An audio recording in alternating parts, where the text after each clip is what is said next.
our Q&A article, which is of the civil government. So, now is the time to ask any questions. Pero before inahangyo na akong taran sa pagpanindog. At tas mga pagampo. Kung yun si Brother Wilson.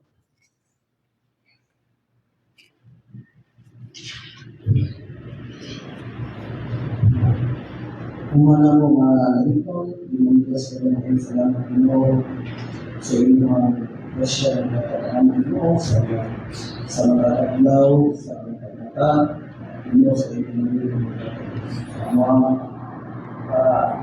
sa mission model, sa mga pagbiyahe, pagduloy, yung malayapan na sa inyong pagkita, pagkita mo, pagduloy, Lord, so kapasok sa labas mo, Lord, yaan ito, natuon ako Diyos sa iyong mga paraan ng tulog, na pagkakas ng Kristo. Lord, ang kalibulak ng mga kaalam, Lord, sa buong ini, ang tanan Lord, na punta pinamo, isip mo sa mga kasakat sa kasikas. Ginoo, yung tanan, Yan kanimo, salamat sa lahat ng Kristo. Amen. Sige. Salamat. Before ko muadto sa pagpangutana, mangutana sa ko ug naa ba mo'y pangutana? Sige. Any questions about our previous article, which is Article 16 of the civil government. And then we believe that the civil government is of divine appointment for the interests and good of order of human society, and that magistrates are to be prayed for, conscientiously, honored and obeyed, except only in things opposed to the will of our Lord Jesus Christ, who is the only Lord, the conscience, and the Prince of the kings of the earth. Any questions about that article? Kalabutan nato sa ang gobyerno sa tuong panggamhanan. Wala? Kaya kung wala, ako'y mangutana.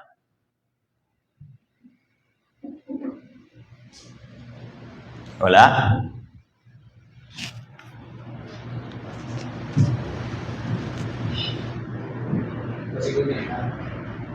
Sigun niya na.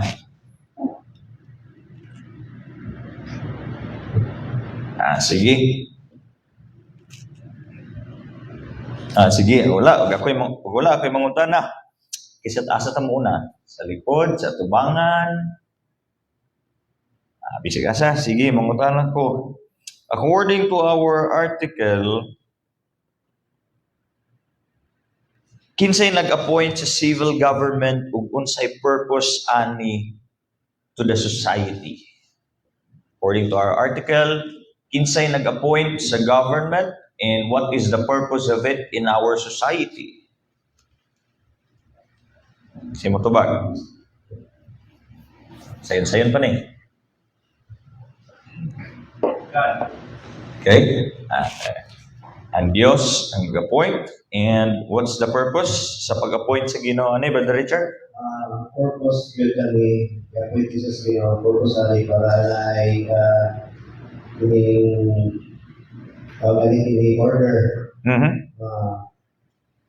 Tapos ang iya kung himaya mo ay mapakita sa iyang hihimo. Kaya itukot na rin niya kung sa gusto niya na ibutan niya na leader. Kaya namin siya purpose. So, sagot sa ang dapat sa tuwang sa visa mo abot sa tuwang mga leaders, i-consider din natin na siya na i-appoint na siya sa Ginoo. May namin na siya purpose. Okay, thank you. Thank you, Brother Richard. Yes, sama sa ingon sa tuwang article, no? This is of divine appointment for, unsa ganito? The interests and good of human society. But pasabot, ang reason nga i-appoint sa Ginoo ang government is basically it's for our own good, no? Dili lamang for the Christians, but for everyone within that nation. Now, balik ta gamay sa history. Nganong namugna ang kani nga article? Unsay issue during that time, and then unsay vote ipaabot sa mga Baptists sa gobyerno. Maong gisulat nila itong article kasi makatubag. Klaro na ko What was the issue during that time nga mao'y nahimong rason nga nasulat kini nga article? Diba? Anak ko sa inyo there's a reason as to why this article has been written. Dili sa ingon nga random lang na ay gusto patunayan or na ay gusto ipaabot ang mga Baptists during late 1700s o early 1800s. Unsa man to, kung ano.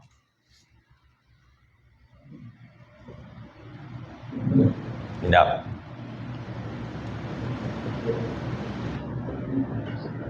Kasi makaramdam during na sa to ang first discussion.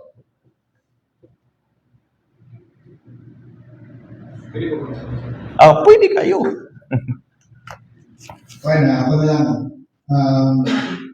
Actually, natin sa ito ang forefathers tinatutulog during that time, state churches, hindi once na nakadihan na lugar, sa kanabilo, matik, moto yung dito ka ng church na dilo, for example, dito sa England, state church na nakadihan to is Anglican Church or English Church. No? And then, karon na ay mga grupo during that time na kung diin naging radical sila, meaning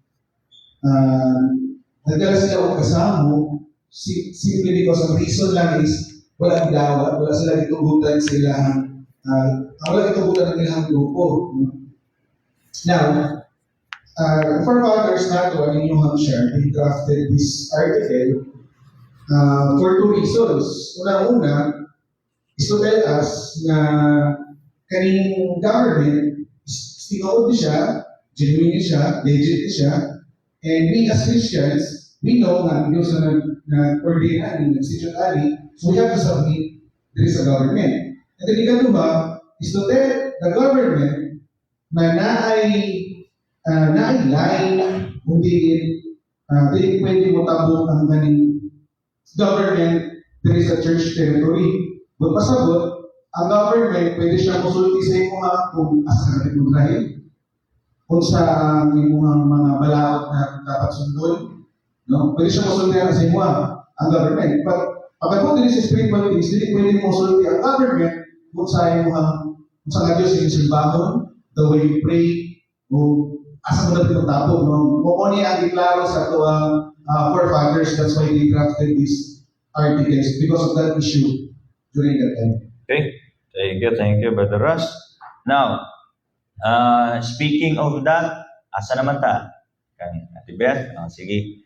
Ate Beth, if ma-remember nimo, according sa itong discussion, sa may buti pasabot, manong na ay separation of the church and the state. Anong gibulag man ang gobyerno o ang simbahan.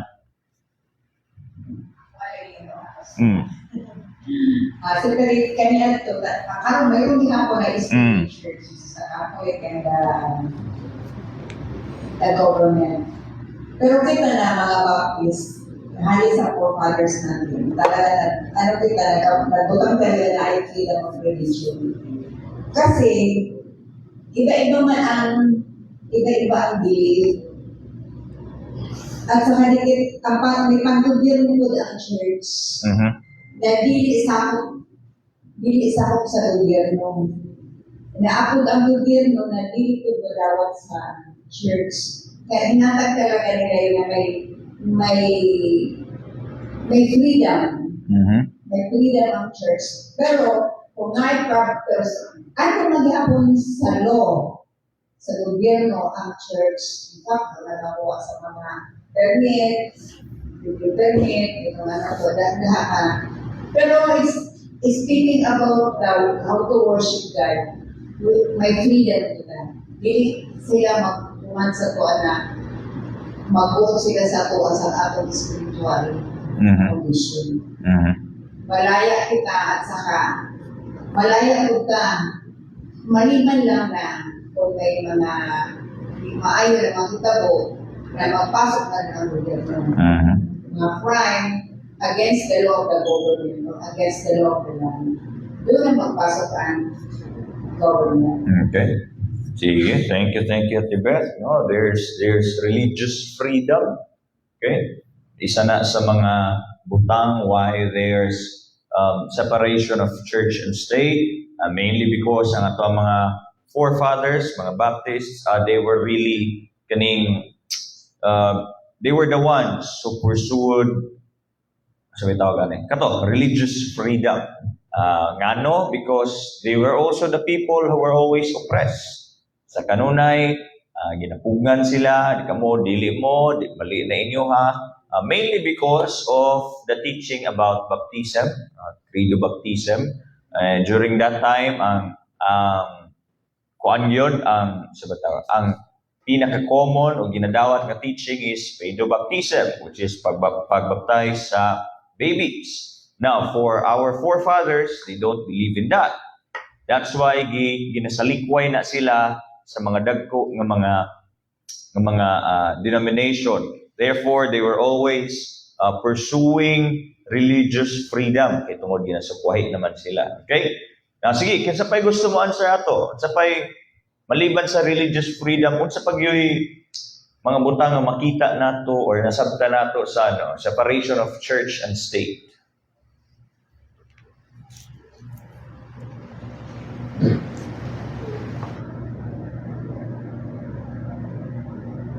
Apa?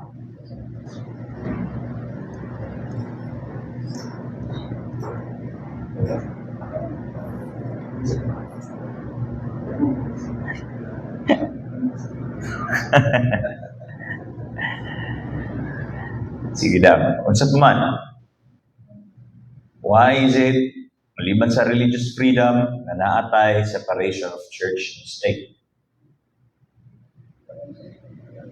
Nana?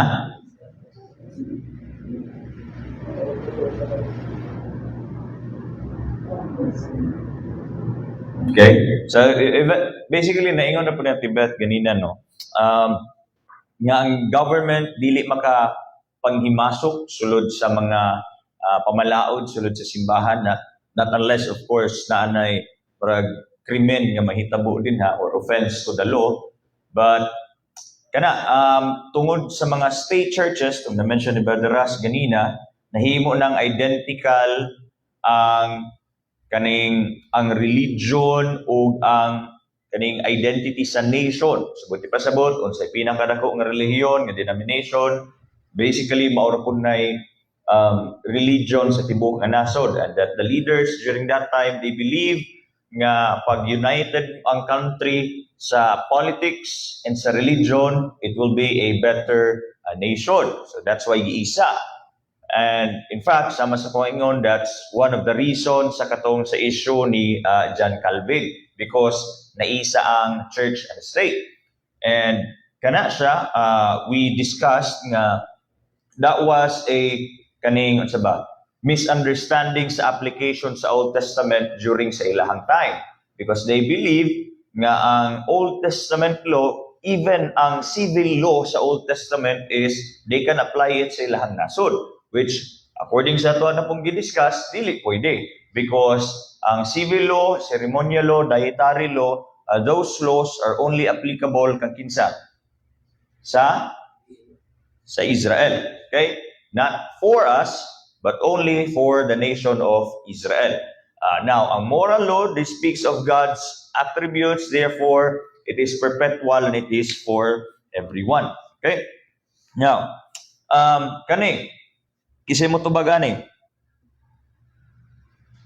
Unsay danger nga mahitabo if Christians will obey the government no matter what, or if the Christians will reject the government? what's the danger if ang mga Kristohanon will obey the government no matter what, or if they will totally reject the government? Sige daw. What's the danger, ana? Sige, balik to. Sige, ani siya tiba sa kwan. What's the kaning murag sa practical aspect murag think of a real life situation kumbaga nga if ang mga Kristohanon will fully obey the government no matter what, unsa may danger ana, and then unsa po'y danger if i-reject nato totally ang government. Ang disadvantage na or nagrambulo na under ang religion under sa uman sa government law. Napakahirap kasi may belief man na may ang Bible, may iba-ibang mga interpretasyon. Hindi pwede na magpasakop sa gobyerno. May mga batas sa Biblia na hindi pwede magpasakop sa church o civil law. Na naman sa civil law na hindi kita practically sa situation mo, hindi kita pwede magpasakop. Sa ngayon, sige lang natin ang pastora, concrete example, this is an abstract, this is a concrete example, makita ko na ito. Kanya ito, there are reasons sa paaman kung may mga officer, may mga officialis na may mga king, dahil kaya ama nila king, susunod ko ang king. Pero ngayon, through election, di ba, through election. Ngayon, dahil through election, may mga pag-iilan. Kaya hindi ka piling magpasakot doon. May nagdaog sa election, hindi magbubutuan sa tao. Which is the proper practice of the civil government, the civil law. So, kung magpasakot kita diha, ang papilang nato is to pray for them. Pero, hindi kita piling magpasakot sa ilang pag-gobyerno kasi minsan ang gobyerno against sa teaching sa Ginoo na nasa Bible. So, doon na binutan na institutions ng Ginoo na government, pero there is limitation in it to the people of God. Okay? So, moto'y danger if fully mo submit. Klaro na to ha, it doesn't mean nga dili na fully mo submit sa church. It means nga kaning, ang nature sa to ang question is, ang danger if Christians will obey that government no matter what. Okay? Which is motoy isa sa tubag ni Beth. Kinsa pa gusto mo tubag na? Ay, another choice. Sa likod, Sister Gina. Sister Gina. Sa ako alam mo, ano dito ay yan ang buwan. Ano dito ay obligation sa ating government na may palot ka, sa mga balaon, no? Pero nasa exemption, no? Sa ako ang mga Christian, nasa exemption, kasi kung ang law na itutupad sa government, kaya wala na nagsulod-sulod sa dito, so hindi na siya biblical, kasi sa po ng abortion, kung abortion, di ba, hindi mo siya maayos sa lugar sa Ginoo na wala na din sa Ginoo. So, kung follow ka na sa government, kung gusto pa na nato ang will sa Ginoo, ang pagbuot. So, kung follow ka sa government, obey ka, pero na exemption. Kung hindi na maayo, hindi na pagbuot sa Ginoo. So, sa ako, Sige, thank you. So, according to Sister Gina, if kumbaga ang danger if ang Christians mo-obey sa government no matter what, ang danger ato is if naay mga balaod nga lapas na sa sugo sa Dios, makompromise ta, diba? Basically mo to'y nature sa iyang tubag. Makompromise ta as Christians, like for example sa issue sa abortion, naanay mga tao nga mupuma na pud ana despite their Christian status. Okay? Sige, Padre. Do I question, Pastor? Kung fully Fully mo obey and totally reject. totally reject. Kung fully mo obey, danger dito siya kung i-obey dahil ito ba ito na site itong parehan labi na sa toa kanang wala mang salita sa mga Christians, wala mang din talaga nagatuuan ng kining divorce. Wala pa. So, pagkita ang ginato sa law sa Ginoo, sa law sa story sa Bible na think that was part good. So, wala na, nalapas sa diyan. Pero kung mo, di mo disobey ko ta, pareha ng even ka ng simple lang na ka ng magbayad ng tax. So, balaod yan mo na, kinahanglan kung na-income ta mo hatag yung tax, pero mag-disobey ka. So, listen ko na siya na so dapat maging balance din na, pero since ang question is fully na mo submit yung ka sa government, mo follow ka tanan, and then ang isa is reject yung tato, so muna siya yung mga danger na may mo. So, makalapas na sa Ginoo mo, obey kita tanan na kung i-obey ang i-implementa mo pala sa gobyerno, kung i-reject yung nato, ang danger po is masilutan kung tayo di-allow gibraban na sa Ginoo ang gobyerno na mo administrar sa mga tao. Pero ako din man yaman sa malamang sa Ginoo. But ang question is, kung ako kung i-reject, so ilan ako punta ang danger. Okay, thank you. Ano pa? Sige. Bukan lang po, Pastor. Sa unang question, dapat bang obey ang church isa doon sa pinapatuman sa state, sa government. Dili na i-limit siya kay di ba na pwedeng sunod sa mga balaod na nakalakaw sa Biblia.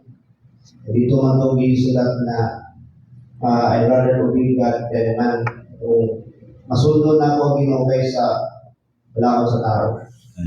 Pwede natin na i-reject na buwan na mga balaod kung nakalakas na siya sa katupatulonan. Ang ikaduha, hindi ka pwede musumpak sa atong gobyerno, kaya ang gobyerno mga nato is pwede maguna siya sa Ginoo. So, sama lang ang isupak po nato ang pamaagi sa Ginoo.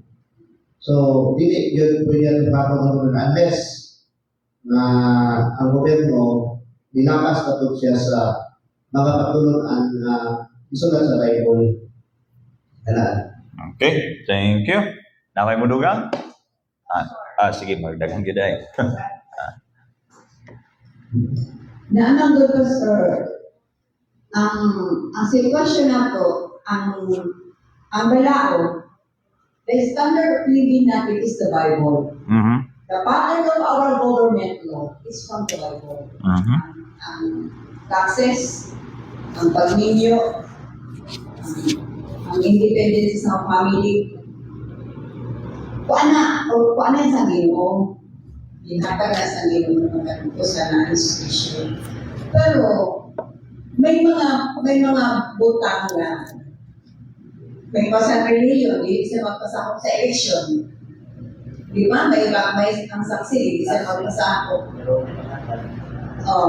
ay panghatag, ang tipo tayo.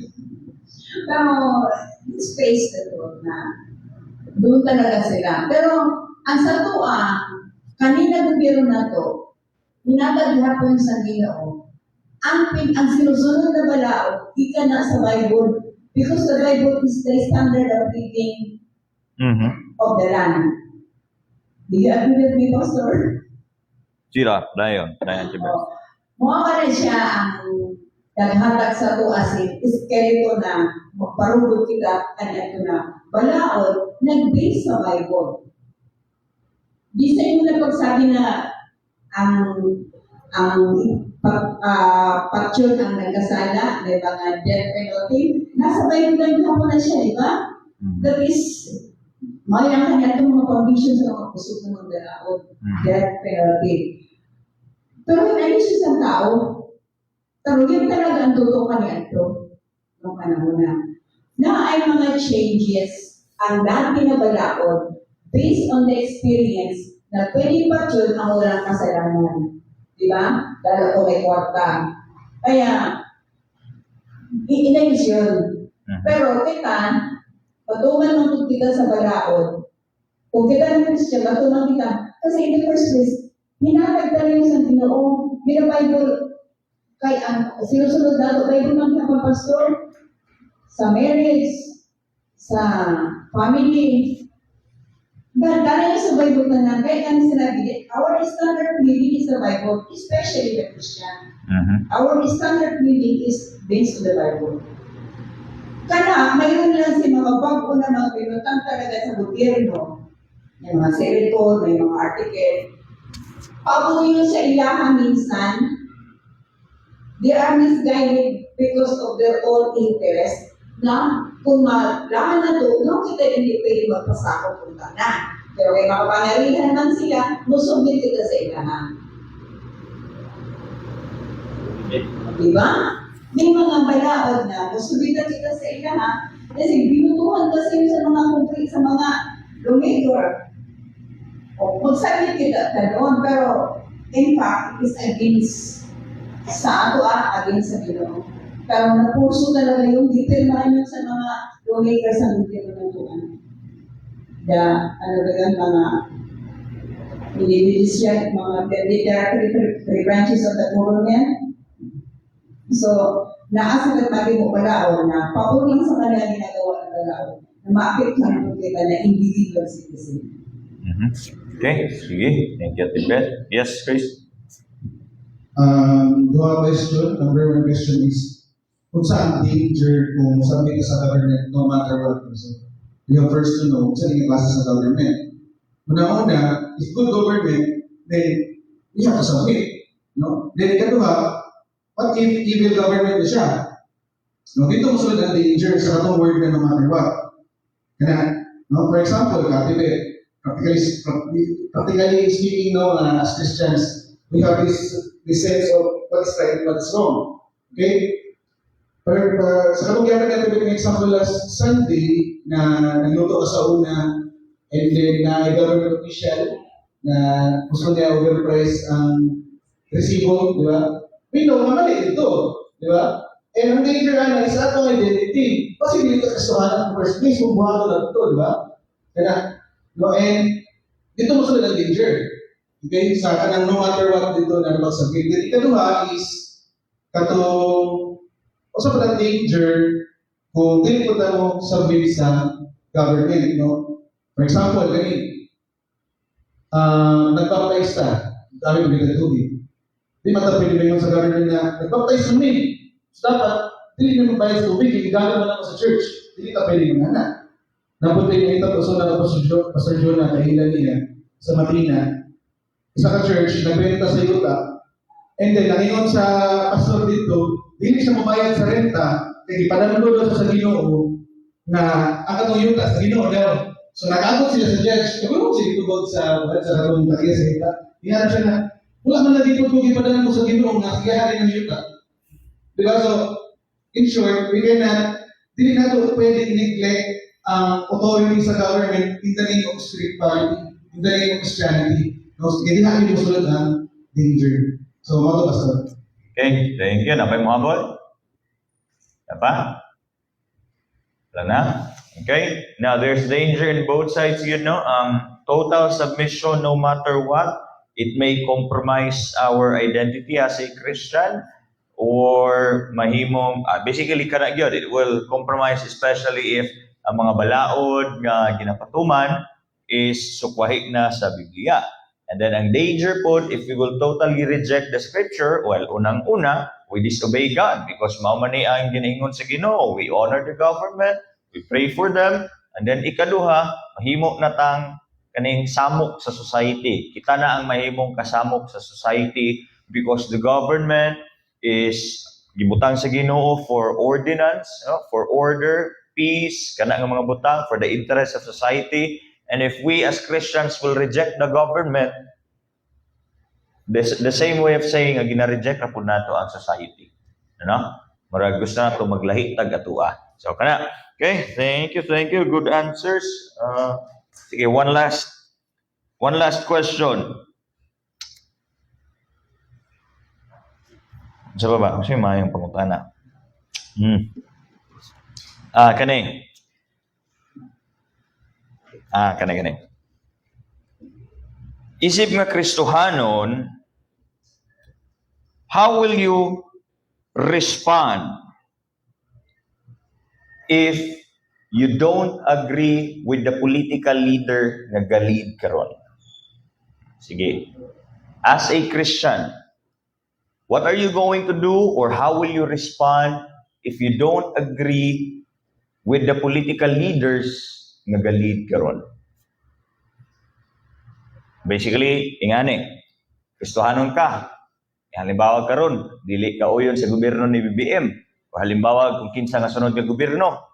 How are you going to respond to that as a Christian?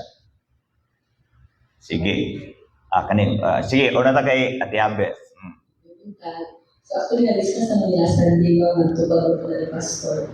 So, ang question is, sa response, so based sa mga verses no, na in the first place, we are commanded to pray for the government. No, regardless kung buutan na siya na government or dautan. So, kana pa lang, makaano na na, we should not resort to violence. No, we should not resort to violence na mag-apil-apil o mga rally na ibang sa ang gobyerno, ibang sa gobyerno. Okay, so pero kanang kung na yung mga kanang kapok-kapok na, ayun mo na-raise mo din sa last time, itong dibuhat sa INC na nag-prayer rally. Prayer rally ba to? Siguro, for me, kung wala yung violence na dibuhat nila or wala ka ng pagdao kayo na ibagsak, mga something na verbal, verbal na pagtakot yun sa gobyerno. So for me, okay lang na kayo, mag-express lang nila ang ilang frustration. But kung di violence, so for me, okay lang na siya. So wala yung violence and peaceful at pag-express. Sige, thank you, Ate Ambeth. No, ang gist sa iyang answer is to pray for them and so long as it's not violent, no, kana. Sige. Okay na daw. So, we are commanded by God to pray for the government, submit ourselves to the government. But if ang government will require na of something na makasalat ka, then di na napasok to obey God than men. So, like for example, kung may ang government na pagpatay mo, okay lang magpatay. Okay lang manapaw. Okay lang kuhaon mo ang asawa sa imong silingan. Okay lang pa siya ng bata na nasa tiyan, okay na. Then that's the time now we should stand on the word of God, which is obey God kaysa tao. Ano siya. Okay, thank you. Now, last niya, mga tawag examples niya. During the time nga, grabe ka sikat ang katong. Dili sikat, hindi. Grabe ang push sa Sogi Bill. Remember ito, I think that was 3 years ago. Remember ito, itong grabe ang push sa Sogi Bill. Yeah, saba kayo sa social media, na mga tao nag-rally, unsa ba. There's one Christian group nga wala sila nag-rally, pero ang ilahang gihimo is nag-draft sila of paper. Dinhila sa to especially sa Mindanao. Nag-draft sila sa mga pros and cons, kumbaga, if ever, and also something katong unsay tanaw nila regarding sa Sogi Bill, gipapirmahan sa mga pastors o throughout sa Mindanao. I'm not sure if sa Mindanao, sa Pilipinas ra, yung ilahang gisubmit. And somehow, that was heard. So, I would say, sama sa kong gingon previously, naatay mga tarungpod ng mga pamaagi, no? Or dili tarong tong uban, but kaning something ang muagi sa due process, no? It's kanang take for example, if the government will push for mga agenda nga sukwahi na sa Bible, kato ako ang i-mention, that is just an encouragement sa to nga if ever ka na mahitabo, naapod tay mga pamaagi tuman sa balaod sa gobyerno nga pwede nato himuon to express nga dili ta uyon ana, no? Kana lang. Wala na pa additional? Wala na? Wala na? Wala na gyud? Sige. Sige, og wala na ginahangyo na ako ang tanan sa pagpanindog. I hope nga namoy na learn no sa to ang review sa previous article about the civil government, and next time maghisgot na ta sa sunod nga article of the righteous and wicked. Ato ta sa mga pagampo. Akong ngiyon si Brother Richard to close us in prayer.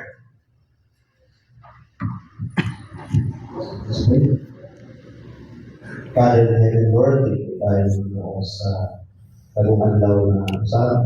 Ilagay ka na mo. Salamat sa Diyos sa tayo pagkatiman, sa matagusan.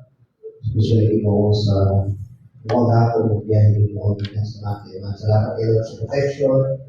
O yan sa karikanon nagtapo o may lain ng purpose kino mayawan ka salamatan ka din mo sa imong bibuhat sa imong mga katawhan. Lord, gina-praise at namo ikaw sa protect sa mga sa Lord na nagtatagulog ka diri kung kauban ako sila din mo sa purpose Lord. And I pray, Father God, palay kayo mag-hatag ka ng puso o mag-protect Lord sa talusan namin Ginoo o naman purpose ka rin Lord, himaya ka, mahimog rin namin Ginoo sa mag-worship ka namin Ginoo sa tinukay kayo na Lord, na ginatugyan namin kanimo ka ng Ginoo sa mahibigin ng mga ulat alawa kita ng Lord ang muli mo. Tugyan kanimo sa pangalan ni Jesus. Amen. Amen. Again, salamat. Let's take a few minutes to break and for the second worship service.